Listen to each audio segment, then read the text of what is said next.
ವಿಭಾಗ ಯೋಗ. ಗುಣತ್ರಯ ಅಂತಂದ್ರೆ ಮನುಷ್ಯರಲ್ಲಿ ಯಾವ ಯಾವ ರೀತಿಯಾದ ಗುಣಗಳಿದೆ ಅಂತಂದ್ರೆ ಪ್ರಕೃತಿಯಲ್ಲಿ ಮೂಲವಾಗಿ ಇರುವಂಥದ್ದು, ಅಂದ್ರೆ ಬೇಸಿಕ್ ಆಗಿ ಇರುವಂತ ಗುಣಗಳು ಯಾವ್ದಾದ್ರು ಪ್ರಕೃತಿಯಲ್ಲಿ ಇರುವಂತದ್ದು ಅಂತ ಹೇಳಿ ಕೃಷ್ಣ ಅರ್ಜುನನಿಗೆ ತಿಳಿಸುವಂಥದ್ದು. ಅಂದ್ರೆ ಅವನು 3 ಗುಣಗಳನ್ನ ಹೇಳ್ತಾನೆ. ಕೃಷ್ಣ 3 ಗುಣಗಳನ್ನ ತಿಳಿಸ್ಕೊಳ್ತಾನೆ. ಆ 3 ಗುಣಗಳು ಯಾವ್ದಾವ್ದು ಅಂತಂದ್ರೆ 3 ಗುಣಗಳು ಮುಖ್ಯವಾಗಿ ಇರುವಂತದ್ದು, ಅದು ಮೂಲವಾಗಿ ಅದು ಬೇಸಿಕ್ ಆಗಿ ಪ್ರಕೃತಿಯಲ್ಲಿ ನೇಚರ್ ಅಲ್ಲಿ ಇರುವಂತದ್ದು. ಹಾಗಾಗಿ ನೀವು ಅದನ್ನ ತಿಳ್ಕೋಬೇಕು. ಅದನ್ನ ತಿಳ್ಕೊಂಡು ಅದನ್ನು ಮೀರಿ ಅದನ್ನ ತಿಳ್ಕೊಂಡು ಯಾರು ಗುಣಗಳನ್ನು ತಿಳ್ಕೊಂಡು ಗುಣಾತೀತನಾಗ್ತಾನೆ ಅಂತಂದ್ರೆ ಅದನ್ನು ಮೀರಿ ಯಾರು ಬೆಳಿತಾನೆ ಅವನು ನನ್ನನ್ನು ಸೇರಬಹುದು ಅಂತಂದ್ರೆ ಪರಮಾತ್ಮನನ್ನು ಸೇರಬಹುದು, ಸುಲಭವಾಗಿ ಸೇರಬಹುದು ಅಂತ ಹೇಳಿ ಕೃಷ್ಣ ಹೇಳ್ತಾನೆ. ಅದ್ಯಾವ್ದು ಗುಣಗಳು ಅಂತಂದ್ರೆ ಸತ್ವ, ರಜಸ್, ತಮಸ್ ಅಂತ ಹೇಳಿ ಈ 3 ಗುಣಗಳು. ಅಂದ್ರೆ ಬೇರೆ ಬೇರೆ ಗುಣಗಳು ಇದೆ ಮಕ್ಕಳೇ, ಆದ್ರೆ ಈ 3 ಗುಣಗಳು ಮುಖ್ಯವಾಗಿ ನಾವು ತಿಳ್ಕೊಬೇಕಾಗಿರುವಂಥದ್ದು. ಯಾಕಂದ್ರೆ ಇದೇ ಮನುಷ್ಯ ಅಂದ್ರೆ ಜೀವಿ ಅಂತ ಹೇಳಿದ್ರೆ ಒಬ್ಬ ಮನುಷ್ಯ ಅಂದ ಮೇಲೆ ಈ 3 ಗುಣಗಳನ್ನ ಅವನು ಹೊಂದಿಕೊಂಡೇ ಹುಟ್ಟಿರ್ತಾನೆ. ಹುಟ್ಟಬೇಕಾದ್ರೆ ಈ 3 ಗುಣಗಳು ಇರುತ್ತೆ. ಅದನ್ನೆಲ್ಲ ಯಾರು ಮೀರಿ ಭಗವಂತನನ್ನ ಧ್ಯಾನಿಸ್ತಾರೋ ಅಂತವ್ರು ಮಾತ್ರ, ಅಂದ್ರೆ ಅಂತವರಿಗೆ ಸುಲಭವಾಗಿ ಭಗವಂತ ದೊರೀತಾನೆ ಅನ್ನೋದನ್ನ ತಿಳಿಸ್ಕೊಡುವಂಥದ್ದು. ಸತ್ವ ಅಂತ ಹೇಳ್ತಲ್ಲ, ಸತ್ವ ಅಂತಂದ್ರೆ ಸತ್ವ ಅನ್ನೋದ್ರಲ್ಲಿ ಏನೇನು ಗುಣಗಳಿದೆ, ಯಾವ ರೀತಿಯಾದ ಗುಣಗಳಿದೆ ಅಂತಂದ್ರೆ ಸತ್ವ ಗುಣಗಳನ್ನು ಹೊಂದಿರುವಂತವರು ಪ್ರಕಾಶಮಾನವಾಗಿರ್ತಾರೆ, ಶುದ್ಧತೆಯನ್ನ ಪಡ್ಕೊಂಡಿರ್ತಾರೆ ಮತ್ತು ಜ್ಞಾನವನ್ನು ಪಡ್ಕೊಂಡಿರ್ತಾರೆ. ಅಂದ್ರೆ ಪ್ರಕಾಶ ಅಂತಂದ್ರೆ ತುಂಬಾ ಬ್ರೈಟ್ನೆಸ್ ಅಂತಂದ್ರೆ ಡಲ್ ಆಗಿರೋದಿಲ್ಲ. ಅಂದ್ರೆ ಜೀವನದಲ್ಲಿ ಉತ್ಸಾಹ ಇರುತ್ತೆ. ನಾವು ಏನಾದ್ರೂ ಒಂದು ಮಾಡಬೇಕು, ಎಲ್ಲ ರೀತಿಯಾದ ಕೆಲಸಗಳನ್ನ ಮಾಡಬೇಕು ಅನ್ನೋದೊಂದು ಇರುತ್ತೆ. ಮತ್ತು ಶುದ್ಧತೆ ಅಂದ್ರೆ ಏನು?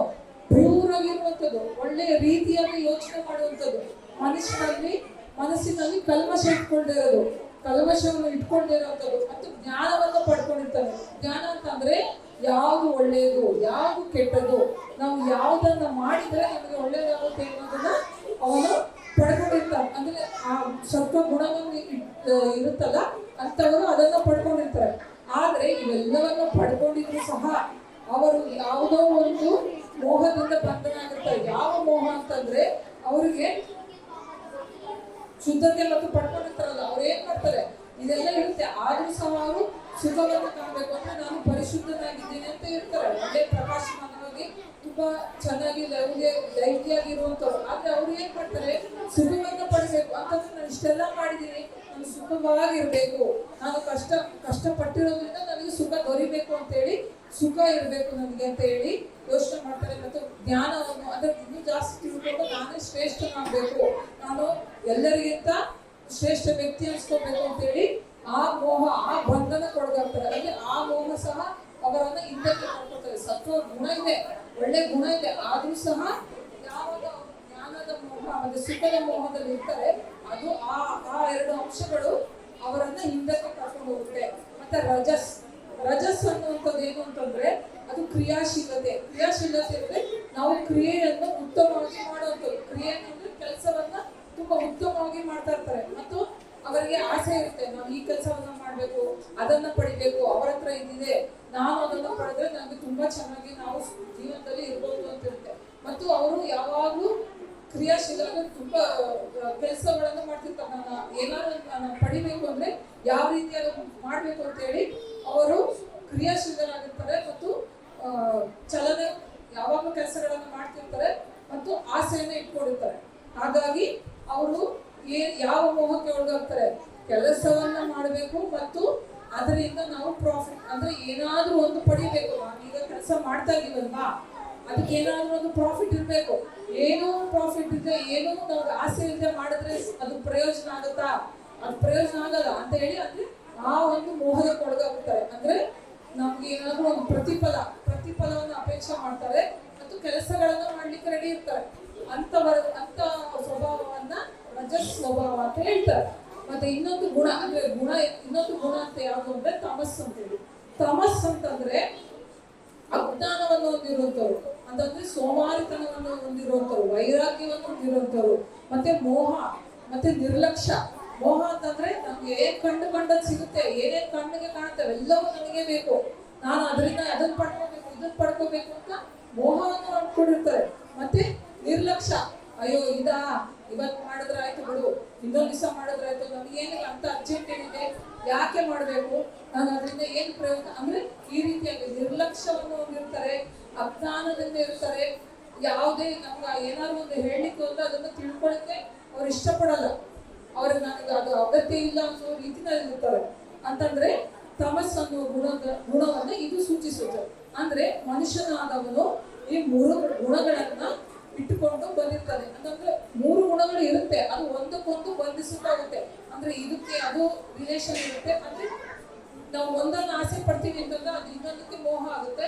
ಮತ್ತೆ ಇನ್ನೊಂದು ನಾವು ಹೆಸರು ಮಾಡ್ಬೇಕು, ಕೀರ್ತಿ ಮಾಡ್ಬೇಕು ಅಂತ ಅಂದಿರ್ತಾರೆ. ಶುದ್ಧತೆ ಇರುತ್ತೆ ಮನಸ್ಸಿನಲ್ಲಿ, ಅಂದ್ರೆ ಒಂದಕ್ಕೊಂದು ಇಂಟರ್ ರಿಲೇಟೆಡ್ ಆಗಿರುತ್ತೆ. ರಜಸ್ಸು ತಮಸ್ಸು ಮತ್ತೆ ಏನು, ರಜಸ್ ತಮಸ್ ಮತ್ತೆ ಮೊದಲನೇ ಹೇಳಿದ್ರೆ ಸತ್ವ ಅನ್ನೋದಿದೆ. 3 ಇಂಟರ್ ರಿಲೇಟೆಡ್ ಆಗಿರುವಂಥದ್ದು. ಈ 3 ಗುಣಗಳನ್ನ ಹೊಂದಿರ್ತಾನಲ್ಲ ಮನುಷ್ಯ, ಅಂತ ಮನುಷ್ಯನು ಈ ಗುಣಗಳೇನೋ ಇದ್ರ ಬಗ್ಗೆ ತಿಳ್ಕೊಂಡ್ರೆ ಸಾಲದು. ಗುಣಾತೀತನಾಗಿ ಇರಬೇಕು. ಗುಣಾತೀತ ಅಂದ್ರೆ ಏನು, ಈ 3 ಗುಣಗಳನ್ನು ಅಂದ್ರೆ ಮನುಷ್ಯನ ಈ 3 ಗುಣಗಳನ್ನ ಮೀರಿ ಯಾವುದ್ರಲ್ಲೂ ಗುಣಾತೀತನಾಗಿರ್ಬೇಕು. ತೀತ ಅಂತಂದ್ರೆ ಅವನಲ್ಲಿ ಯಾವ ರೀತಿಯಾದ ಸ್ವಭಾವ ಇರುತ್ತೆ ಅಂತಂದ್ರೆ, ಅವನು ಯಾವ ರೀತಿಯಾಗಿರ್ತಾನೆ ಅಂತಂದ್ರೆ ಅವನು ಫಲವನ್ನ ಅಪೇಕ್ಷೆ ಮಾಡೋದಿಲ್ಲ. ನನಗೆ ಈ ಕೆಲಸವನ್ನು ಮಾಡಿದ್ರೆ ನನಗೆ ಈ ಪ್ರಾಫಿಟ್ ಆಗಬೇಕು, ಈ ಫಲ ಆಗ್ಬೇಕು ಅಂತೇಳಿ ಆ ರೀತಿಯಾದ ಫಲವನ್ನು ಅವನು ಅಪೇಕ್ಷೆ ಮಾಡೋದು. ಆಸಕ್ತನಾಗಿರ್ತಾನೆ, ಅವನಿಗೆ ಫಲದ ಬಗ್ಗೆ ಆಸಕ್ತಿ ಇರೋದಿಲ್ಲ. ಮತ್ತೆ ಅವನು ಸುಖ ಮತ್ತೆ ದುಃಖವನ್ನ ಸಮನಾದ ರೀತಿಯಲ್ಲಿ ತಗೋತಾ ಇರ್ತದೆ. ಅಂತಂದ್ರೆ ಈಗ ಸುಖ ಬಂದಿರುತ್ತೆ, ಮತ್ತೆ ದುಃಖ ಅಯ್ಯೋ ಸುಖ ಬಂತು ಅಂದ್ರೆ ತುಂಬಾ ಖುಷಿಯಾಗಿ ನನಗೆ ಸುಖ ಬಿಟ್ರೆ ಏನು ಸಿಗೋದಿಲ್ಲ ಅನ್ನೋ ರೀತಿ ಇರಲ್ಲ. ದುಃಖ ಬಂದ್ರು ಸಹ ಆಗೋಯ್ತು ನನ್ನ ಜೀವನ, ಮುಂದೆ ಏನು ಮಾಡ್ಲಿಕ್ಕೆ ಸಾಧ್ಯ ಇಲ್ಲ ಅನ್ನೋ ರೀತಿನಲ್ಲೂ ಸಹ ಇರಲ್ಲ. ಎರಡನ್ನೂ ಸಮಾನ ಚಿತ್ತನಾಗಿ ತಗೋತಾರೆ.